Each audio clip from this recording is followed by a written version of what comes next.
Hello to everyone in the Holy Trinity Greek Orthodox Cathedral community and all of our friends. This is Father Jonathan. I hope you're doing well. Today we'll continue our series on the lives of the saints, and on this, the 14th of March, we celebrate the memory of our venerable and God-bearing Father, Benedict of Nursia. The Holy Father Benedict saw the light of day in about 480 in Nursia, a small provincial town in the mountains of northeast of Rome. Born into a devout and affluent Christian family, sent to Rome for his education, he had acquired from childhood an old man's wisdom and was desirous of pleasing God alone, despised the pleasures of the world and its empty promises in order to seek the holy monastic habit.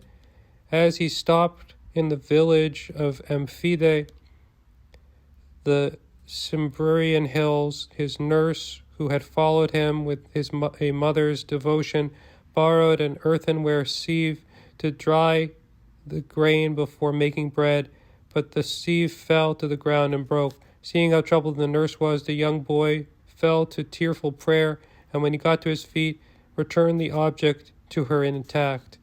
In their wonder at this miracle, the villagers hung the sieve at the church door, but fearful of finding himself deprived of divine favor by the empty praise of men, Benedict fled secretly and withdrew to Subiaco in the foothills of Abruzzi, to a cave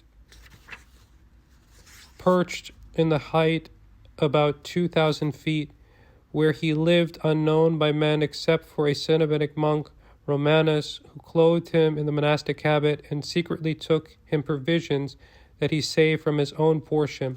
After 3 years, God, who did not wish this virtue to remain hidden, revealed his servant's hiding place to a priest who, on Easter Day, came to bring him food.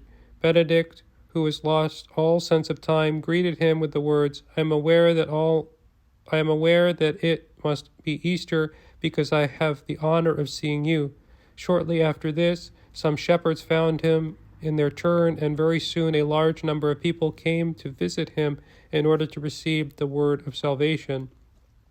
One day, when the saint was praying alone, the demons appeared to him in the form of a blackbird, and immediately afterwards he was assailed by fires of carnal temptation so fierce that he had almost decided to leave his solitude when, under the impulse of grace, he threw himself naked into a thicket of nettles and brambles, and thus, by means of pain, achieved definitive victory over voluptuousness.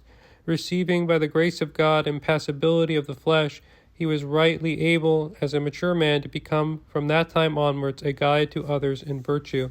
The superior of the neighboring monastery of Vicovaro having just died, the monks came to Benedict and at their insistence prevailed on him to take over their direction.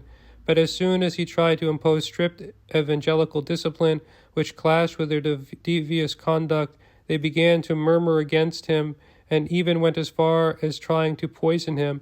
But as soon as the man of God made the sign of the cross over the deadly potion they gave him, the vessel broke. With the serene countenance and a soul at peace, entirely free of hate for his enemies, he left those incorrigible monks and returned to the desert to live with himself and to keep constant vigil over his heart in the presence of his Creator without letting the eyes of his soul turn their gaze outwards. Growing as he was in the virtues and contemplation, he attracted many disciples, and Roman noblemen came to confide their souls to him. Maurus and the child Placidus, he organized them in 12 monasteries spread around the area, each containing 12 monks, at the head of which there was a superior who was responsible to the man of God for everything concerning the common life and the spiritual growth of each monk. Benedict was, for all of them, both spiritual father and a living model of perfect monastic observance. He saw to all their material needs with the help of divine grace, and discerning the secret thoughts of their heart, did not hesitate in his fatherly love to correct them, sometimes with corporal punishment, to loose them from their bad habits. His virtue and the miracles that he wrought brought, however, new trials upon the saint.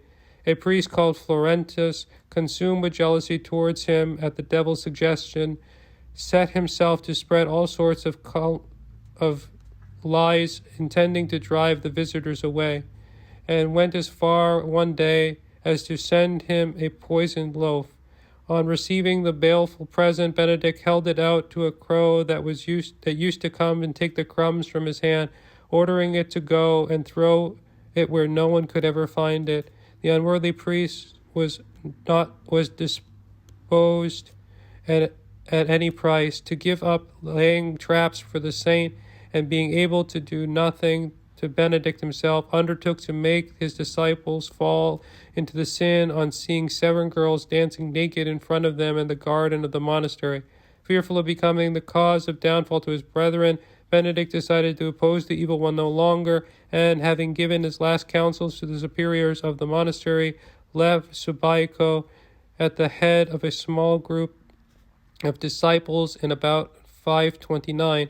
When he heard sometime later about the accidental death of Florentus, the man born for him and sincerely and severely disciplined the one of his disciples who was showing joy. He went to Monte Cassino, a lofty mountain situated halfway between Rome and Naples, at the top of which there was a temple that had earlier been dedicated to the cult of Apollo. The saint began by breaking the idol and overturning the altar in order to transform the temple into a church dedicated to St. Martin of Tours. He cut down the woods in which the inhabitants of the place were still practicing idol worship, and succeeded in converting them with his apostolic teaching. Crying out in resentment, the reviling Benedict, Satan attempted to set traps for the monks over the building of the monastery, but each time God's power put him to rout. The king of the Ostrogoths, Totila, was then ravaging Italy. Bloodthirsty warfare wanted to test the saint's prophetic spirit. He therefore sent his squire in place, decked out in his royal accoutrement. But as soon as he saw the magnificent person arriving, the man of God cried out, "Leave off, my son, what doesn't suit you?"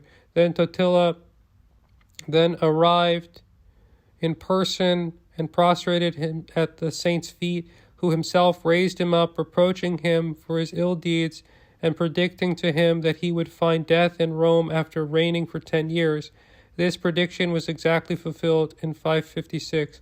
On another occasion, he appeared in a dream to the superior whom he had designated for the monastery of Terracane, and showed him the placing of the conventional buildings that he was to build. At that time that was full of dearth, and by his prayer produced abundance of wheat and oil in the monastery, thus leaving the monks free to attend without anxiety to the work of God, to which nothing must be preferred. He organized the divine worship in a balanced way so that it would be accessible to all, basing it on the tradition of the Eastern Fathers and the Roman practice of his time. Constantly united with God in prayer, he did not, however, disdain for manual work with the monks. One day, on returning from the field, he saw that the monastery door the inanimate corpse of a child that his father had brought there. Spurred on by compassion, Benedict begged the Lord in the name of his faith of its tearful father, and the child was restored to life. The saint's very words had divine strength, and they also had the power to bind or loose the souls of the departed. During this time of wars and invasion, he predicted that the decline of Rome, until recently the capital of the world, would be succeeded by the destruction of Monte Cassino by the Lombards. It was possibly having this prophecy in mind that in his last days he wrote his Rule, a wonderful document full of spiritual discernment and utterly Latin sobriety, which was truly to become a charter for the monks of the West. Basing himself on the writings of the Holy Fathers Pachomius, Basil, and Cassian, the monastic institutions that he had adopted in his own monastery, he set forth in it the principles and laws governing the functioning of a Cenobitic monastery. For St. Benedict, the monastery is an image of the Church and a school for the Lord's service, under the direction of the abbot, and by means of holy obedience to the evangelical commandments. It is there in persevering to death and partaking through patience in the passion of our Lord Jesus Christ that the monks are able to progress from virtue to virtue in order to attain his eternal kingdom. If at the beginning they have to do violence to mulish nature, their hearts will, in the measure to which they free themselves from egoism, expand, and they will be able to run on the path of God's commandments, our hearts overflowing with inexpressible delight of love. Just like a bishop in a local church, the abbot holds in the monastery the place of Christ, and he is answerable to God for the obedience of his disciples, devoting all his care to their instruction, and certainly by word, but above all by example of his own life. A spiritual father filled with love must also know how to temper his gentleness with a right severity, and if he is total authority in the spiritual realm, he must act judiciously in all that concerns this material life of the community, and to share out the responsibilities among the different officers. After having set out the instruments of good works, the monastic virtues, and the decrees of humility that give us access to charity, that is to say, to union with God, St. Benedict defines how the diurnal and nocturnal divine offices should be celebrated, and specifies that one must stand in the presence of God and his angels with such solemnity that our minds are in accord with our voices. He then examines all aspects of communal life, infallibly pointing out all that could be a cause of falling into sin or negligence in the sacred duties of the monks. Meals, sleep, clothing, domestic works, manual labors, absence from the monastery, the reception of guests and relations of the brethren among themselves and with outsiders. Nothing escapes his pastoral solicitude, and he specifies in a few words what is proper to do in order that all be done decently and in order. Finally, after having humbly recalled that this rule was only intended as a framework and the beginning of the spiritual life, he refers to those who desire to give themselves over to contemplation in order to attain to the heavenly fatherland, to the teaching of the Holy Fathers. Some time after the saint's wonderful final encounter with his sister Saint Scholastica and her death, when he was standing at the window in prayer, he suddenly saw a flashing light driving away the clouds, and at the heart of light contemplated the whole world as though gathered together under a single ray of the sun. Raised above the world outside himself by union with the Creator, Benedict was able to contemplate the whole of creation, everything under God, and in the divine light that sprang forth from his heart. Having received at the confines of the future life, he then saw this light, the soul of Germanus, Bishop of Capua, flying heavenward. From then on, St. Benedict belonged more to heaven than to the earth, and having announced the day of his death, he ordered that his disciples open the tomb in which they had some time earlier placed the body of his sister, and was then seized by a violent fever. He had himself taken to the chapel, received Holy Communion, and then, standing upright, lifted his head to the heavens and gave one last sigh while murmuring the words of a final prayer.